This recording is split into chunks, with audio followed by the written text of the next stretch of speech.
you're considering purchasing a vacant lot in Florida, there are a few important things you should know beforehand to stay out of trouble, and that's what I'm going to go over in this video, so let's get started. Hey, for those of you that don't know me, I'm Rick Harrison and I'm a home buying specialist at MVP Realty here in Southwest Florida.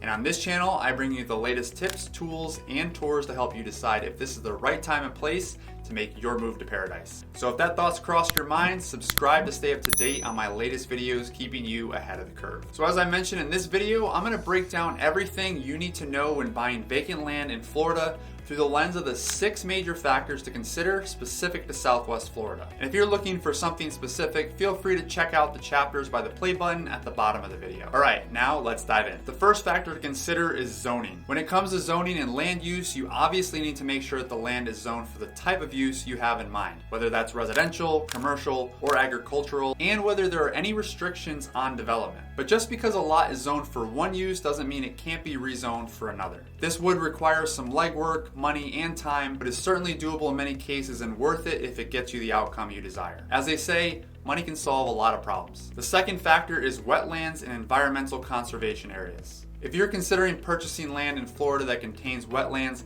here's what you really need to know. Regulations. Wetlands are protected by federal and state law, and there are strict regulations in place to protect these areas. If the land you're considering purchasing contains wetlands, you may be required to obtain permits from the U.S. Army Corps of Engineers or other regulatory agencies before making any changes to the land. Restrictions. Wetlands may be subject to development restrictions, which means that you may be limited to what you can do with the land. For example, you might be required to leave a buffer zone around the wetlands or avoid certain activities that could impact them. Mitigation. In some cases, you may be required to undertake mitigation measures. Wetland mitigation involves creating or restoring wetlands elsewhere to offset the impact of the development on the original wetlands. Wetland mitigation can be a complex and costly process, and it's a good idea to understand the potential costs and requirements involved before purchasing land that contains wetlands. You'll want to research the specific regulations and restrictions that apply to the land you're considering purchasing and understand any costs and potential impacts they may have on your use of the land. The third factor is the endangered and protected species list. This is a big one many newcomers don't consider when moving to Southwest Florida because it's not really around in many other areas. There are tons of species of plants and animals that are protected by state or federal law in Florida. It's illegal to harm or disturb these species or their habitats without a permit. If you see evidence of protected species on your property,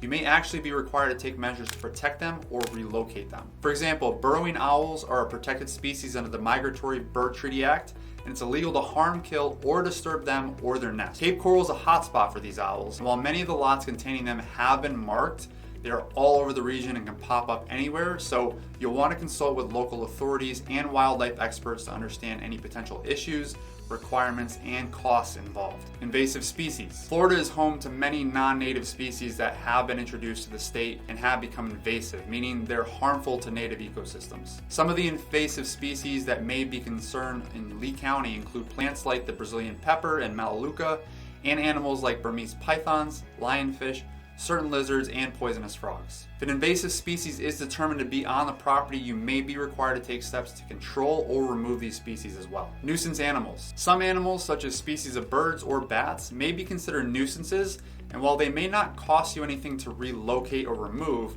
they can cause damage to your home. So it's a good idea to research the species that are common in the area and understand any potential issues that they may cause. I've included a link in the description to a list of protected species to be aware of when buying land in the Lee County area. Other environmental hazards include sinkholes, wildfires, and presence of hazardous materials. Overall, you want to do your research or have a professional perform an environmental assessment of the land before purchasing it, because there are quite a few factors to consider and not all are obvious or common knowledge. The fourth factor is taxes and fees. Property taxes. Like all real property in Florida, vacant land is subject to property taxes. The amount of the tax you will pay on the vacant land will depend on the value of the land, which is usually determined by the county property appraiser. Property taxes are generally paid annually and are based on the value of the land as of January 1st of each year. Sales tax. If you purchase a vacant lot in Florida, you may be required to pay sales tax on the purchase price. The sales tax rate in Florida is 6%, but it may be higher in certain cities or counties. Special assessment. In some cases, vacant land may be subject to special assessments for certain improvements or services.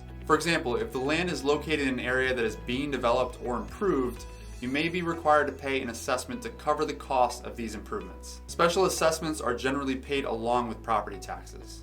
An example of this I have alluded to in other videos is the northern part of Cape Coral. Many of the vacant lots are still on well and septic, but the city is now developing those areas to have central water and sewer. These lots now have or will have an additional assessment added to their taxes to pay for the development of these utilities. Development fees. Depending on the location of the vacant land and your plans for the property, you may be required to pay development fees to the local government. These fees are intended to cover the costs of providing services and infrastructure to the area and may be based on the size or type of development you're proposing. One of the major ones you will most likely encounter in virgin land is impact fees. These are charges assessed by local governments on developers to fund the construction or improvement of infrastructure such as roads, schools, and utilities that are needed to support new development. Impact fees are intended to ensure that the costs of new development are not a burden of existing residents, but are instead paid for by developers and the new residents who will benefit from the infrastructure improvements. Costs of impact fees can vary widely depending on the location and type of development,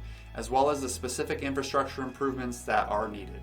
In some cases, impact fees may be waived or reduced for certain types of developments, such as affordable housing or other projects that are deemed to have a public benefit. The fifth factor to consider is utilities. When it comes to utilities, there are several potential issues that could arise in Lee County. Some of the most common include distance from utilities, utility capacity, and environmental regulations, which we covered earlier. Depending on the location of the land you're considering purchasing, it may be a long distance from existing utilities such as water, electricity, or natural gas. This can make it more expensive to connect these utilities, as it may require the construction of new pipelines or power lines. There are dozens of incredibly priced lots throughout Lee County, but they're landlocked and a long ways away from utilities with no set schedule for development. Utility capacity can also be an issue. In some cases, the existing utilities in an area may not have the capacity to serve additional customers. This could be an issue if there is a lot of new development happening in the area, or if the demand for the utilities is already high. Using the Cape Coral example from earlier,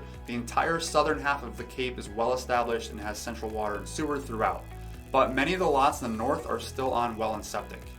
While the city is already underway with the development of those zones, it will be a decade-long process of developing those central utilities, not to mention that all the properties that are currently undergoing that utility development are receiving an additional special assessment on their taxes at costs of around $25,000 over the assessment's timeline.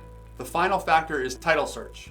Before purchasing any type of real estate, it's important to conduct a thorough title search to ensure that the seller has the right to sell the land and that there are no outstanding liens or claims against the property. A title search will also reveal any encumbrances on the property, such as easements or covenants, which may affect your use of the land. This is part of a public service announcement. Over the last several years, lot fraud has become a rather common scam. Foreign scammers call or email realtors to list their vacant lots. They provide passports, driver's license, and sign documents at their embassy as proof that they are the owners, and some of these sales have actually closed. As you can imagine, it's caused a lot of problems for not only the real owners who go to build on their lot and find out it was sold, but also the buyers who paid for it, the realtors who collected a paycheck on both sides, the title company who closed the deal, and the ripple effect goes on and on. Brokerages and title companies have cracked down on identity verification practices, but this is something you should be cautious of when you see land or even a home that seems priced too good to be true. Introducing title insurance. This protects you from less common title issues such as the ones I just listed, and will cover you for the more regular problems such as undisclosed liens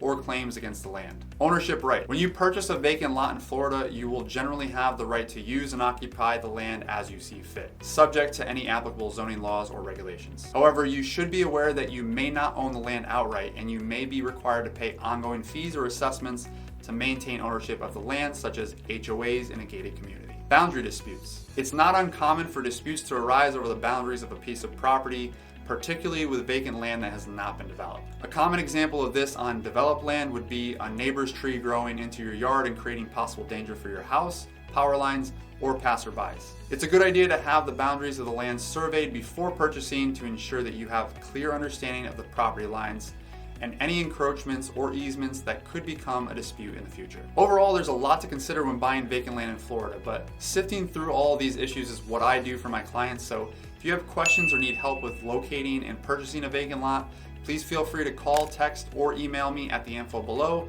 or my contact card in the description. Thanks for watching, and I hope to see you again in the next video, but until then, stay safe, stay positive, and more importantly, stay free.